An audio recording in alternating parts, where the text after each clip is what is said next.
సర్వాధికారి అయిన యేసుక్రీస్తు వారి పరిశుద్ధ నామంలో బైబిల్ నేర్చుకుందాం అనే కార్యక్రమం ద్వారా మరొకమారు మీతో వాక్యాన్ని ధ్యానం చేయడానికి అవకాశం ఇచ్చిన తండ్రి అయిన దేవునికి కృతజ్ఞతలు. గత వర్తమానాలలో 1 నుండి 9 వరకు ఉన్న అంకెలలోని విశిష్టతను వాక్యంలో నుంచి ధ్యానం చేసుకున్నాం. ఈరోజు 10 అనే సంఖ్య గురించి మీతో మాట్లాడడానికి ప్రభు సహాయం చేశారు. అందును బట్టి కృతజ్ఞతలు. అందరూ బాగున్నారు కదూ? ప్రతిరోజు వాక్యం చదివి ప్రార్థన చేసుకుని కుటుంబ ప్రార్థన పెట్టుకుని క్రమంగా మందిరానికి వెళ్తూ ఆత్మీయ జీవితాలు అభివృద్ధి పరుచుకోవాలి అనే విషయాన్ని జ్ఞాపకం చేస్తున్నాను. మంచిది, వాక్య ధ్యానం చేసుకుందాం. 10 అనే సంఖ్యను గురించి మనం జాగ్రత్తగా వాక్యములో ఆలోచన చేస్తే అనేకమైన విషయాలను వాక్యములో మన కొరకు ప్రభువు రాయించారు అనే విషయాన్ని జ్ఞాపకం చేస్తున్నాను. మొదటి విషయం, ఎలియాజరు అబ్రహాము మాట చెప్పున ఇస్సాకుకు భార్యను వెతకడానికి వెళ్ళినప్పుడు రెబెకాను గురించిన ఆ సందర్భం మనందరికీ తెలుసు. రెబెకా రావడం, నీళ్లు పోయడం, బస చేయడానికి మా ఇంట స్థలం ఉంది అని చెప్పడం, వాని సహోదరుని తీసుకుని రావడం, ఎలియాజరు వచ్చిన మనుషులతో కలిసి ఇంటికి వెళ్ళి యజమానుడి చిత్తాన్ని తెలియజెప్పడం, రెబెకాను నా వెంట పంపించండి అని చెప్పడం, రెబెకా వెళ్తాను అని అంగీకారం చెప్పడం మనందరికీ తెలిసిన సంగతే. ఆ సందర్భంలో 24వ అధ్యాయంలో రాయబడిన ఒక మాట ఏమిటి అని అంటే, ఎలియాజరు నా వెంట రెబెకాను పంపించండి అన్నప్పుడు తల్లి సహోదరులు అన్న మాట ఏమిటి అని అంటే, ఈ చిన్నదానిని 10 దినములైనను మా యొద్ద ఉండనిమ్ము, 10 దినాలు ఉండనిమ్ము అని ఎందుకు అన్నారు అనంటే, ఒక వ్యక్తికి బెంగ తీరడానికి, ఒక వ్యక్తి మీద బెంగ తీరడానికి పట్టేటువంటి సమయం 10 రోజులు అని జ్ఞాపకం చేస్తున్నాను.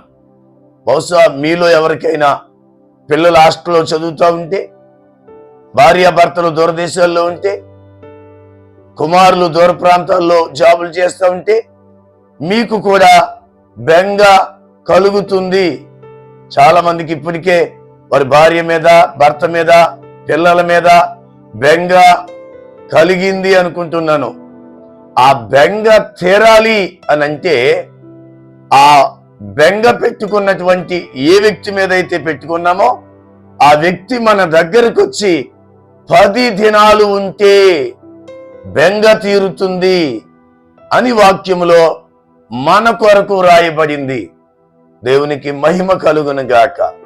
10 బెంగ తీరడానికి ఉండే రోజులకు సాదృశ్యముగా ఉంది అని జ్ఞాపకం చేస్తున్నాను. రెండో విషయం, దేవుడు ఇశ్రాయేలీలకు మోషే ద్వారా సినాయి పర్వతం మీద 10 ఆజ్ఞలను ఇవ్వడం మనందరికీ తెలుసు. సండే స్కూల్లో, యూత్ మీటింగ్స్లో ఈ 10 ఆజ్ఞలను పిల్లలకు, యవనస్తులకు నేర్పిస్తూ ఉంటారు. ఈ 10 ఆజ్ఞలను మనం చదవాలి, నేర్చుకోవాలి, వాటిని ధ్యానించాలి, వాటి ప్రకారంగా నడుచుకోవాలి. ఎవరైతే ఆ 10 ఆజ్ఞల ప్రకారంగా నడుచుకుంటారో, ద్వితీయోపదేశకాండం 28వ అధ్యాయం ప్రకారం దీవెనలు నీ మీద కుమ్మరించబడతాయి. సమస్త జనముల కంటే హెచ్చింపబడతావు. నీ పక్కవారి కంటే, నీ వీధి వారి కంటే, నీ యొక్క బంధువుల కంటే నువ్వు హెచ్చించబడాలి అంటే దేవుడిచ్చిన 10 ఆజ్ఞలను గైకొని వారిగా ఉండాలి అనే విషయాన్ని జ్ఞాపకం చేస్తున్నా. ఒక్క ఆజ్ఞ తప్పిపోయినా 10 ఆజ్ఞలు తప్పిపోయిన వారం అవుతాం అని యాకోబు పత్రికలో 2వ అధ్యాయములో రాయబడింది.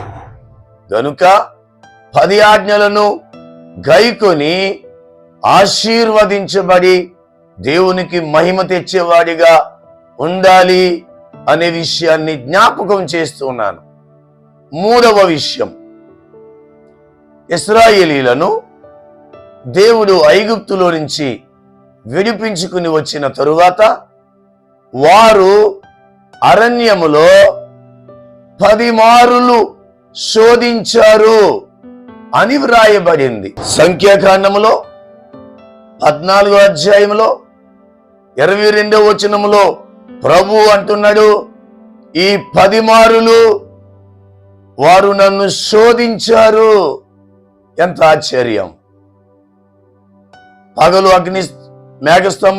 అగ్నిస్తంభములో ఉండి నడిపించిన దేవుడు, సముద్రాన్ని 6 నెలలుగా చేసిన దేవుణ్ణి, మారా జలమును మధురముగా మార్చిన దేవుణ్ణి, ఆహారాన్ని పూరేళ్లను బండలో నుంచి నీళ్లను రప్పించిన దేవుణ్ణి ఒక మాటలో చెప్పాలంటే కంటికి రెప్పలాగా కాపాడే ఆ దేవుణ్ణి 10 మారులు శోధించారు. దానికి వచ్చిన పర్యవసానం ఏంటో తెలుసా? కొరింథీ మొదటి పత్రికలో 10వ అధ్యాయంలో 9వ వచనంలో రాయబడింది, వారిలో కొందరి వలె శోధింపకుడి, వారి శోధించి సర్పము వలన నశించారు. వారు శోధించారు గనుక దేవుడు వారిలోనికి తాపకరమైన సర్పాలను పంపించి కరిపించి కొందరు మరణించారు. దేవుణ్ణి శోధించొద్దు. ఎట్టి పరిస్థితులలో కూడా దేవుణ్ణి శోధించే వారిగా మనం ఉండగలిగితే దేవుని దగ్గర నుంచి ఒక కీడు నీకు రాబోతుంది అనే విషయాన్ని గమనించి ఏ విషయములోనూ దేవుణ్ణి శోధించే వారిగా మనం ఉండకూడదు అనే విషయాన్ని జ్ఞాపకం చేస్తున్నాను. 10 శోధించడానికి సాదృశ్యంగా ఉంది అనే విషయాన్ని జ్ఞాపకం చేస్తున్నాను. మరొక విషయం, ఎల్కానా ఆమె భార్య అయిన హన్నా, పెనిన్నాకు పిల్లలు పుట్టారు, హన్నాకు పిల్లలు లేరు. ఆ కారణం చేత నిందలు, అవమానాలు, ఇబ్బందులు భరిస్తుంది.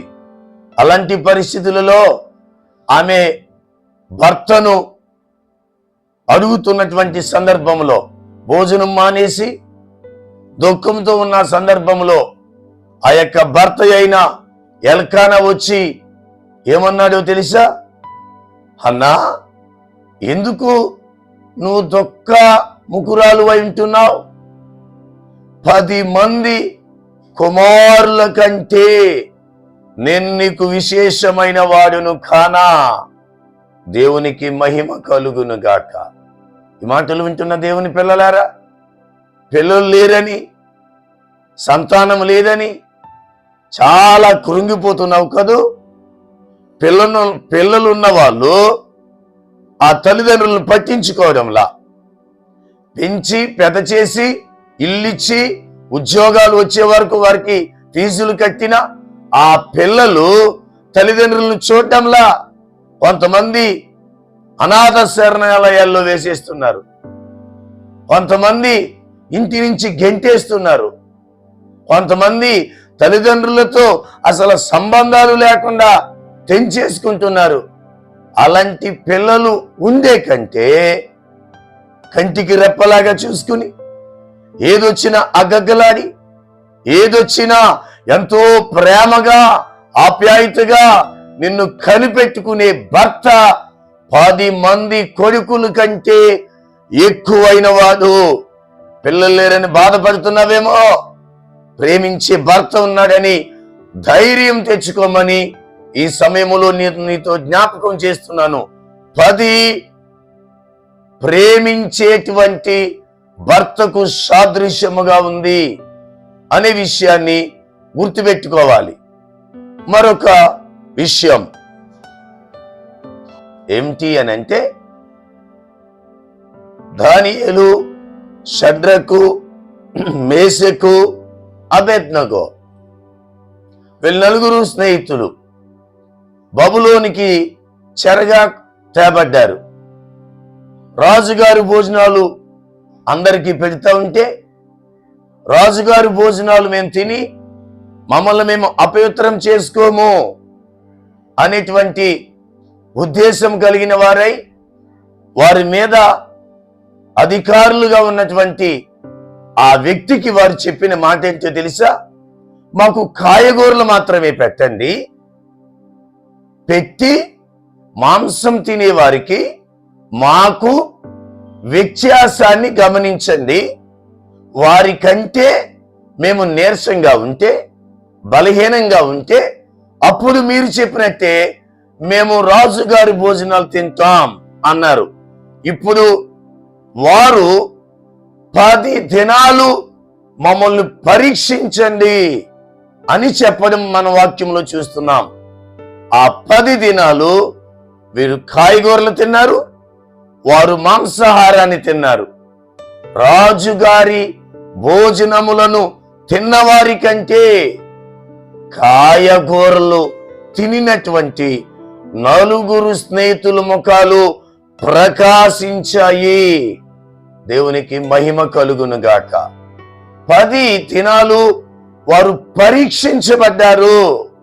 ఆ తరువాత వారి ముఖాలు ప్రకాశించినట్లుగా చూస్తున్నాం.